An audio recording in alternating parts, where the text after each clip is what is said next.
The West is under attack. Our enemies know how weak America is under Democrat rule, and whether it be Russia invading Ukraine, Hamas invading Israel, or China's forecast invasion of Taiwan, those enemies also know that thanks to a sympathetic press and Democrat Party coupled with a Keystone Cop and rudderless GOP, they will never get a better opportunity to bury Western civilization and with it snuff out the last vestiges of human freedom on planet Earth.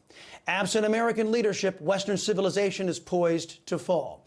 That's our focus in today's preamble. You know, on Friday, I read a couple of emails that some of you sent me, and I'm going to summarize. One wanted me to focus exclusively on the few Republicans who were actually pro-American conservatives. The emailer didn't want me to talk about the elected Republicans who were making all these decisions to cave to Democrats, resulting in ever-increasing harm to our people. Another email from a woman wanted me to focus on the positives of our situation. Folks, I know the human animal just can't take the steady drumbeat of misery that the left has dished up for the United States. I want you to know I realize the impact of a lot of bad news on you.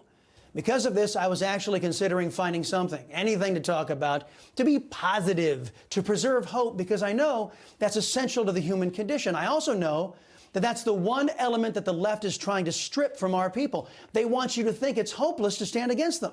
So I was ready to ignore the storm and go sunny today. Then Israel was savagely attacked. The death toll now exceeds 1,000 people. Innocent Israelis were savagely beaten, killed, kidnapped, and worse, as Iranian-backed Hamas terrorists went door to door in Israeli towns to spread mass terror and destruction. Then I looked at myself in the mirror and I said, how dare you? How dare you consider distracting your audience from the gravity of our collective situation? Needless to say, I'm recommitted to getting you the information and perspective that I think you need to know so you can safeguard your family and your future. That's more than I can say for the biased left-wing press. After nearly naked women's bodies were paraded down the streets, after over 1,000 lay dead, after untold kidnappings, your friends in the biased press expressed overwhelming concern for those in the Palestinian territory who gave aid and comfort to Iranian-backed terrorists. If this is a prolonged attack, what kind of humanitarian crisis are you expecting here and impact on civilians? Secretary Blinken, do you have evidence that Iran directed this attack? We know that your prime minister is promising a sustained campaign. Do you have any sense of how Israel will define success? Just left-wingers in the press interested in holding back Israel after they endured this horrific attack. Jew-hating Democrats in the Congress weighed in as well. AOC, Rashida M.F. Tlaib, Cori Bush, the fire alarm puller, Jamal Bowman, and Ayanna Pressley got a lot of deserved blowback for their attacks on the victims, the people of Israel. Representative Cori Bush going so far, you know, she's a Jew-hating leftist from Missouri. She blamed the United States, saying that the U.S. had to drop our, quote, support for Israeli military occupation and apartheid, end quote. As everyone knows, many of the same people who staffed the Obama White House currently run the Biden regime, and they are incredibly hostile toward Israel. In fact, one can reason that with Israel turning away from conservative leader Bibi Netanyahu and electing the equivalent of Democrats for a time, that allowed Iran to restock Hamas and Hezbollah with weapons, training, money, and 5,000 rockets that rained down on Israel over the weekend. But you can also blame America for actively ignoring our commitments to our allies and lulling our people and the world into a false sense of security. The Middle East region is quieter today than it has been in 2 decades. Now, challenges remain. Iran's nuclear weapons program, the tensions between Israelis and Palestinians. But the amount of time that I have to spend on crisis and conflict in the Middle East today compared to any of my predecessors going back to 9/11 is significantly reduced. Maybe you should have spent more time. That was just 2 weeks ago, folks.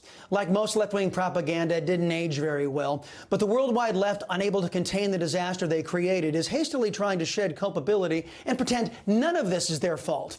As some of you may know, there is no Second Amendment in Israel. It's a pity, too, because if there were, there would be no need for the Minister of National Security to declare, quote, today I directed the Firearms Licensing Division to go on an emergency operation in order to allow as many citizens as possible to arm themselves, end quote.